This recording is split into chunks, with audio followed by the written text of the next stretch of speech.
You're listening to Becoming CEO, where we share our journeys as solo founders to becoming the CEO of seven-figure businesses. And these are our behind-the-scenes conversations as we figure it out, and these are things that most people just aren't sharing. What scares you the most, Greg?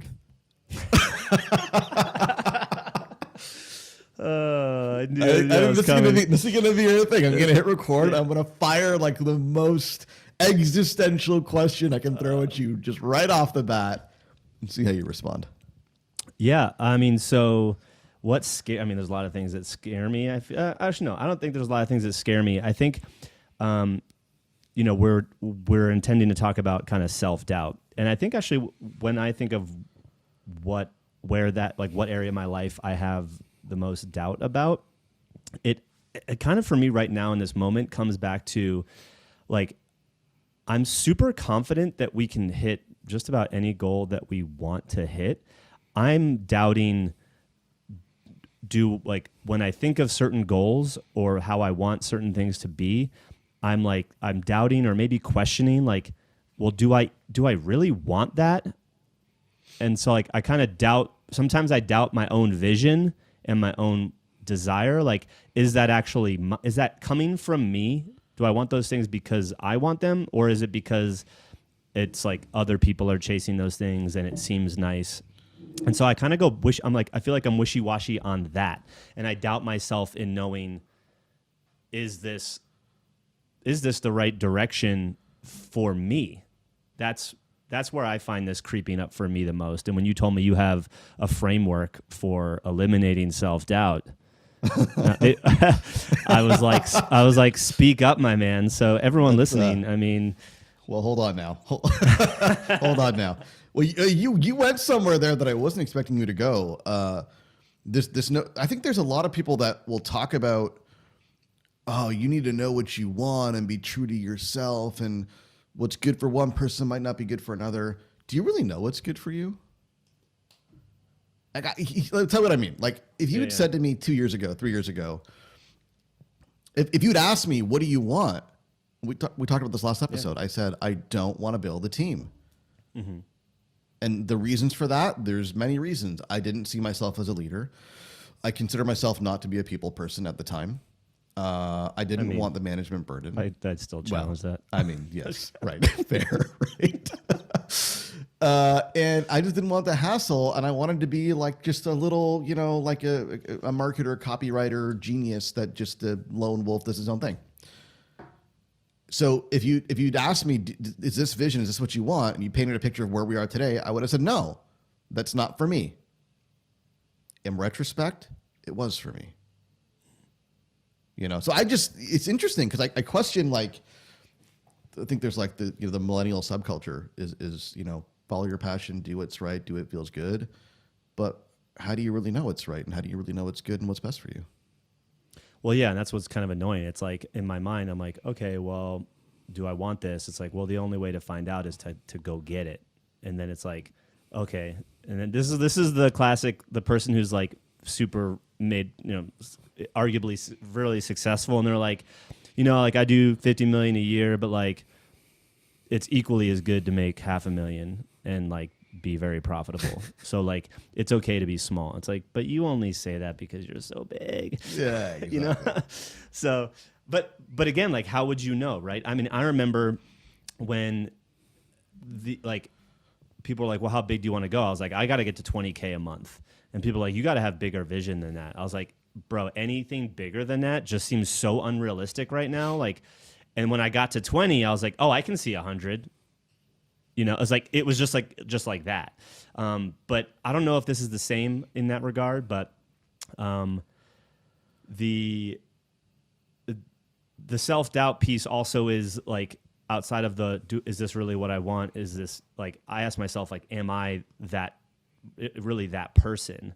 I see certain people that I admire, and they definitely have more discipline than me, and are firing on all cylinders, it seems like, all the time. Granted, obviously we only see what we see on the exterior sometimes, but sometimes I'm like, man, am I trying to be someone that I'm not to achieve something that I'm not designed for, or at least correctly? because I'm reading Gary Vaynerchuk's book right now, and he made a comment like, he's like, yeah, you might be a number 2. And I was like, huh? Like, he's like, you might be a number 27, who knows? Like, but there's a lot of people out there trying to be this thing that they're not actually built for. And how do you know that you're built for it, I guess, unless you go after it? And so I kind of I have self-doubt around that. Like, am I the type of person that can get us to that? And or even lead others to that, right? Because I think I'm good at managing a little bit. I'm getting better at the leadership piece. I really do put a lot of trust in other people. But like, if my vision's not clear, how can I enroll people to kind of build with me, and I question that about myself. And so, I alluded to vision a couple times, but I don't know if that's where you feel the self-doubt come in or if it's in another area. Well, I think what's interesting about what you just said, though, is that, you rightfully acknowledge that maybe you're not entirely bought into the direction that you're going in. I think that's very honest, and probably most people would agree with that if they're being honest with themselves. But at the same time, you are uncovering layers of self-awareness through the pursuit. Like, just look at how much in that last 60 seconds you confess to learning about yourself by pursuing it anyways. Right. Yeah. And the nature of goals and visions is that the goalpost will change. That's almost a guarantee. Like, your goals will change. Yeah. But but they'll change as your levels of self-awareness and what you believe to be right for you evolve. And that's through the pursuit. Yeah. So how do you deal with it when you have those feelings? I mean, because obviously some people can let those feelings spiral them into, being down and out and probably set them back longer than it has to be. So like, you're obviously a fairly self-aware person too. So it seems like self-awareness is a critical trait that needs to be honed and developed over time to catch that this is happening. So say we catch that, or you catch yourself in this self-doubt moment. What's the protocol? What's this framework, this checklist you run through, or what? How do you tackle it? So for me, the foundation of everything is a single core belief that affects all other minor tangential beliefs. And that single core belief that I make it my number one job to feed this belief, to provide inputs to this belief, to strengthen this belief. It's the most important thing that I do. And it is the belief that I can do anything I want. Anything. That doesn't mean I'm going to do anything or everything, right? That means I have a choice to make in what I choose to do. But psychologists will call this self-efficacy, right? Self-efficacy, loosely defined as a belief in your own ability to accomplish and get things done, right? I think that's the muscle here. That's the most important muscle to strengthen and to flex, because if you, and I haven't achieved it by any means, it's a journey, it's a pursuit, right? But if you truly believe that you can do anything that you set your mind to, that doesn't mean that things come easy. Yeah. Doesn't mean that you just like snap your fingers and then the results emerge, right? But if you really dedicate yourself to a path, you can do anything you want. Then what happens is shiny object syndrome tends to melt away. Because what is shiny object syndrome? Where do entrepreneurs get distracted? They get distracted because they start to feel like another path is going to be easier than the one that they're on. Or better, yeah. Or better, or more whatever, right? Yeah. And my inoculation against shiny object syndrome is that the path I'm on right now and the model I'm working right now and what I'm doing right now absolutely can work, and I can make it work. Zero doubt. Yeah, for sure. Where I get into trouble is the when. Like, if you ask me right now, take my annual goal as an example. If you ask me, do you believe you can get there? I'm like, yeah, 100%, without a shadow of a doubt. Zero questions. And then add to that, but can you do it this year? Oh, yeah, I don't know. That's where the doubt comes. How long is it going to take?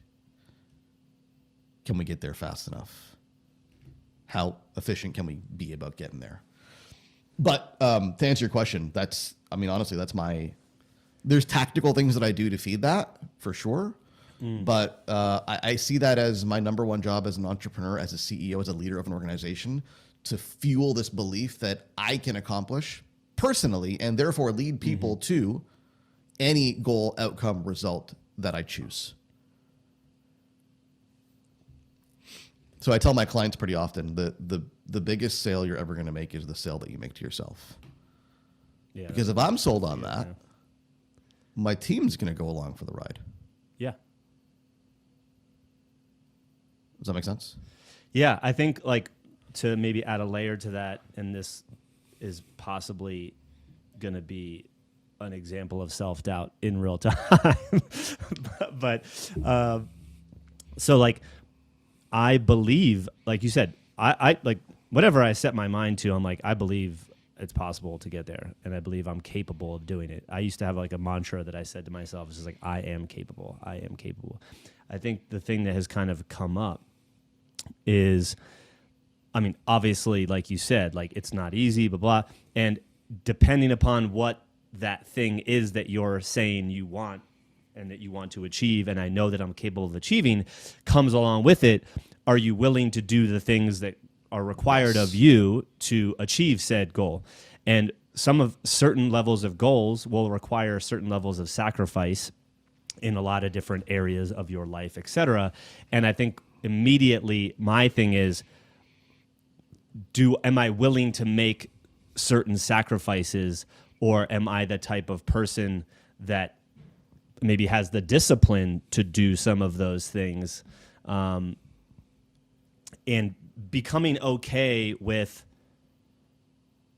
maybe if the answer is no, I'm not. And so then I have to bring down what my goal is or my expectations to align with, what I'm willing to put in and be okay with that, especially when right next to you is the person who's willing to do more, thus equipped to hit something bigger.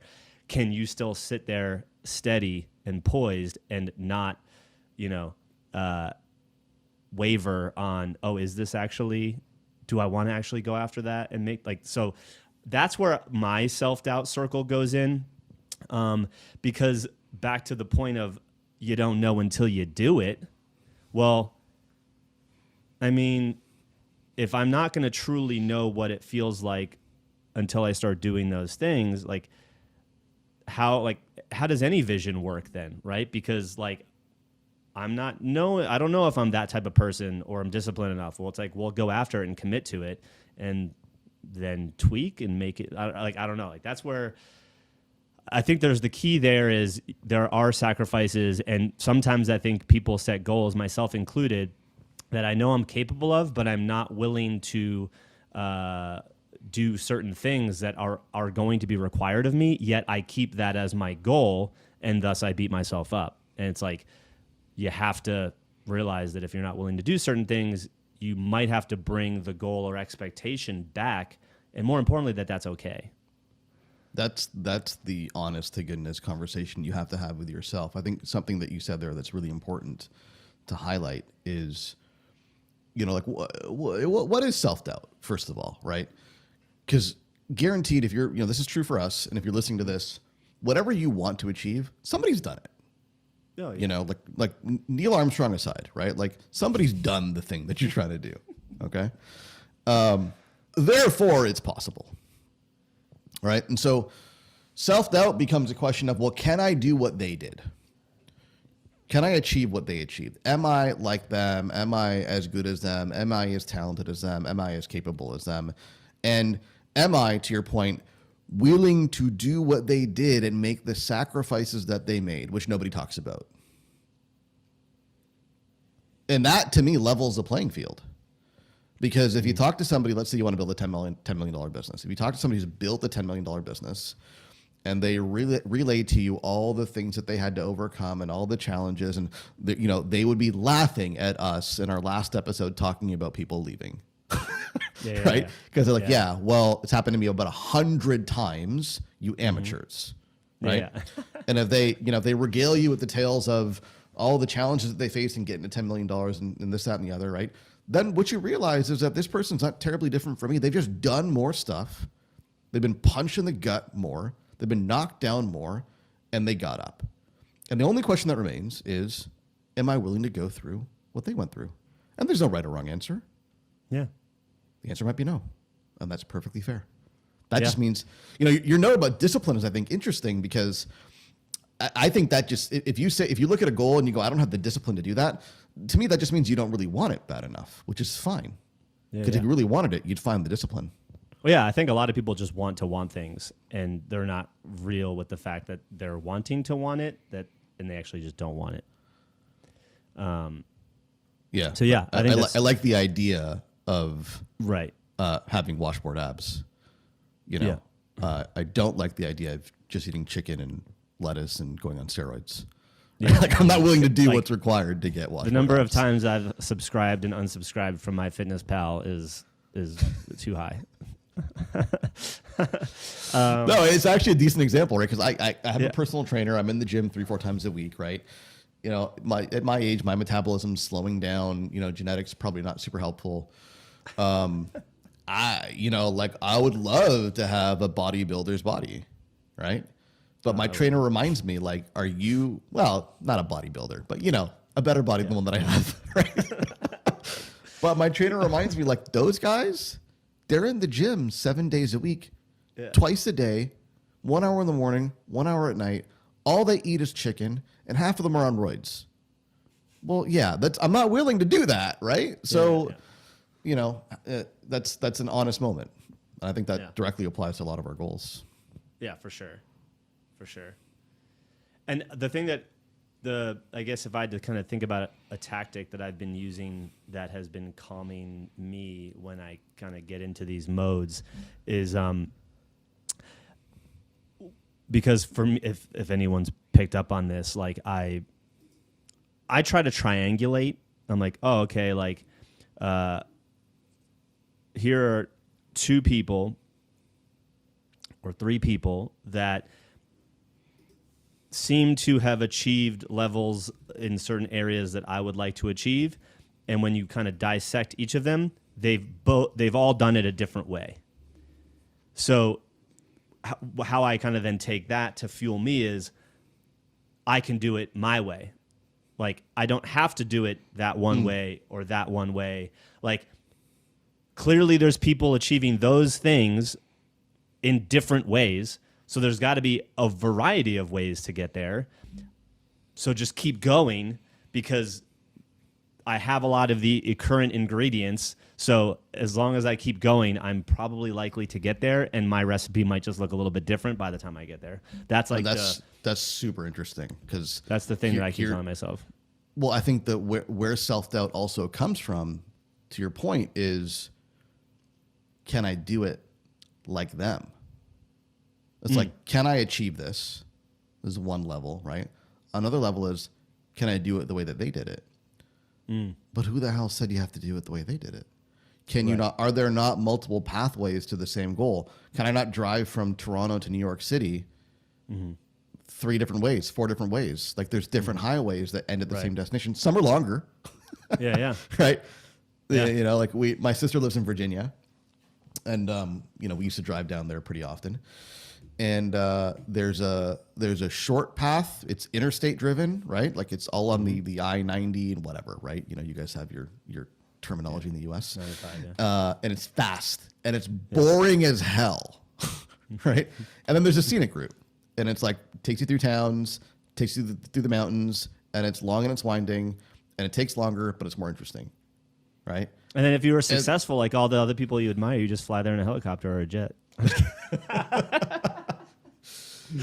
No, but I think you really nailed it, right? Because, just because you can't or you're not willing to do something the way somebody else did doesn't mean you can't achieve it, the same goal, land at the same place, but do it your own way.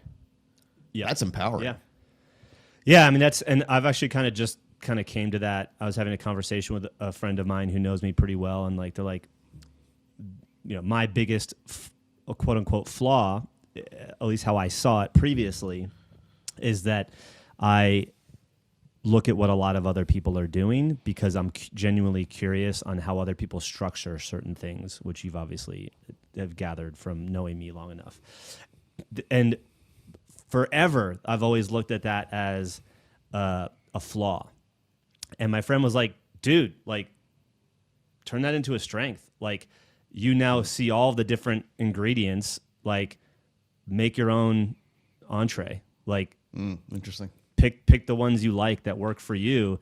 And because, like, you just have to kind of hone that this isn't a negative that I'm so curious about other people's stuff. It's that you're going to use that to make your own informed decisions, knowing that a lot of these ingredients can and will work. It's which ones seem and taste good to you for your own palate, and then go. And so like I've been really, that happened kind of in October. I think I had that conversation, and like over the holidays, like as things kind of died down and I've been thinking and having conversations, like I've had less of that, like, oh man, like I just keep comparing myself. I'm like, no, I'm weaponizing myself with info that allows me to make the decision that's right for me, because it can look however. It doesn't have to look exactly that way. And that's, I mean, maybe back to the same thing that you tell yourself is I'm capable of doing anything. It's like, I'm capable of doing it the way that I end up doing it, is kind of the mantra. I love this worldview around weaknesses. Like, there are no weaknesses. Every weakness that you have, to your point, can be weaponized as a strength. You don't have strength, you don't have weaknesses. You just have you. That's just how you are. Use what you got to your advantage. Amen. Love it. Any other notes on doubt? I don't think so. And that's all I got at the moment. If you are feeling self-doubt, listeners, what's your 1-800 number for 1-800 self-doubt? I'm curious, maybe just to wrap this up here, like, do you have any particular rituals that you engage in to improve your belief, self-confidence? I mean, I have rituals that I guess maybe probably play into it that I hadn't looked at as like I'm doing them for that reason, but probably like a recalibration. I mean, quick daily meditation, kind of let those thoughts flow in and out. And I'm not like crazy meditation person. Like, I don't think there's a wrong way to meditate. I use the Calm app for 5 minutes, but I don't do self-guided. I just do noise. I kind of just let those thoughts pass through, like first thing in the morning, to like let them all out. Then I do a quick journal. I use Day One. It's an app, and I love it because it shows you, obviously, once you build up the habit and the consistency, it's like 1 year ago today, this is what you wrote. And I'll often add a picture. So like I've like this morning I was looking at it, and I wrote about like being a better leader to my team this same day a year ago. And then there was a photo of me and my son, because he woke up early with me and was sitting next to me on the couch. And so I was like, man, like, I just have so much to be grateful for. And so like that, like just kind of letting out some of those feelings, not trying to make it like this fancy journal that necessarily has a principle in it every single time, is like, I just got to unleash some of these thoughts onto paper so that they don't stay in my head. But through the pictures and just a quick, this time last year has made me, I think, practice gratitude a lot more. Not to go down this rabbit hole, but like my dad's best friend just passed away from COVID. He's a week older, his best friend since high school. They went to the Navy together. The service just was the other day, and it was like a military formal, like they put the flag down, and like, I mean, I was just checking in with him this morning, and he's like, I'm pretty much in a funk. And like, but then he said, like, then I see the videos of you with the kids, and it just like makes me like so grateful that like that's not me. And I was like, man, like, the whole gratitude thing is going to carry you through some pretty dark and deep moments. And like, I think when you hear a story like that, I'm like, man, self-doubt's like the last thing I should be worrying about. Like, I got my health, I got my family's health, like, my parents are still alive. Like, so just that app and that journaling process, I think has like really reminded me to be grateful for what I have. So I think that helps a lot from a perspective outside of kind of the normal business routines. I track other things that I do. So like last year I was like, I got back into mountain biking a couple years ago. I used to race professional amateur years ago. And like, it was something I was in love with. But when I started my business, I didn't really have as much time to like be out on the saddle for 6 hours riding 50 miles because I used to race cross country. And like just recently, as you know, we've talked about, like got back on the bike and I was like, there's this app called Strava. And I was like, I'm gonna see if I could put 1,000 miles on my bike last year. I'm just like, I think that's a stretch. I have no idea. I was like, if I can get out 2 times a week, and I hit like 850 something or somewhere around there. And I, for the most part, rode almost 2 days a week. And so like seeing that I have habits and consistency like that, gives me confidence in other areas. Kind of like you said earlier, like the not having the discipline. It's like, oh yeah, like I'm disciplined to get 2 rides in a week. I can do that. So if I wanted it, I'd probably just do it. And so I probably just don't want it that bad. And so I think it's like looking at just the miles that I put in, the amount of elevation that I've climbed on my bike is just like insane. I'm like, well, I've achieved a lot physically in the last 2 years, and I think that means I'm capable of other things. So kind of just reinforce from looking across parallel areas. I don't know. What about you? I'm terrible with routines and rituals, so I don't have a whole lot. But really, I think a couple of things that you said that hit home for me. One is I'm a terrible meditator, but I'm big on mindfulness. And I think the mindfulness tool that I latch onto regularly and has been super helpful is just this idea, this notion that thoughts are temporary and they pass. They're like waves. They crash onto the shore. And we get into trouble as humans and certainly as business owners when we take every goddamn thought that enters our mind seriously. Yeah. Self-doubt. Yeah. Well, then you start beating yourself up. It's like, it's okay to be angry. Like, like it's okay to be angry for a minute. Like that's a human nature. Or like, your kid does something you've told them not to do a dozen times, and like you lose your cool for a hot second, you yell, or you're like, man, that wasn't me. Like, but hey, I'm a human. That's normal. Let me move on from it, versus I'm the worst parent in the world. Like, all this stuff. It's like, we got to acknowledge that, you're going to have problems. You're a living creature that goes through all of these ups and downs, and you're no less because of it. And most of the stuff that enters your mind today, if you just let it pass and don't react to it, it'll be gone by tomorrow. Yeah. And my dad used to say, don't sweat the small stuff, and it all becomes small stuff. 100%. The second thing that you said, I think that's really, really important is this notion of gratitude, especially if you're somebody who's listening to this show. Do you understand how privileged you are? Oh my God, yeah. Like the very idea that we have been entrusted with organizations and people and clients and employees and revenue, and we get to make decisions that are, hopefully to the benefit of all these people, is a wild notion. Yeah. Like how lucky are we to be playing this game? And I mean, you tweeted about this morning, like, if you didn't love the game, how much harder would it be, right? And we're very fortunate to be in the game. Very fortunate. So yeah, gratitude. Read all your tweets, bro. I know you're starting to engage on the Twitters. I like it. Trying to be cool, like all the kids these days get on Twitter. It's the new place to be, apparently, even though it was the new place a while ago. Slap bracelets came back. Did you hear that? Yeah, right. Well, listen, I appreciate your thoughts on self-doubt. It's been super helpful. And, I appreciate your framework. I think that's that it's a good reminder, right? And I think, just like you said, all the things that we covered, more often than not, if you're listening to this show, it's probably this statement will be true. It's more likely that you need to be reminded than you need to be taught. Like, that's just the way it is, That's a Hormozyism right there. Amen. Thank you, Alex. Y'all got this. And I don't know what we're talking about next. Until next time, I'm becoming CEO. See you then.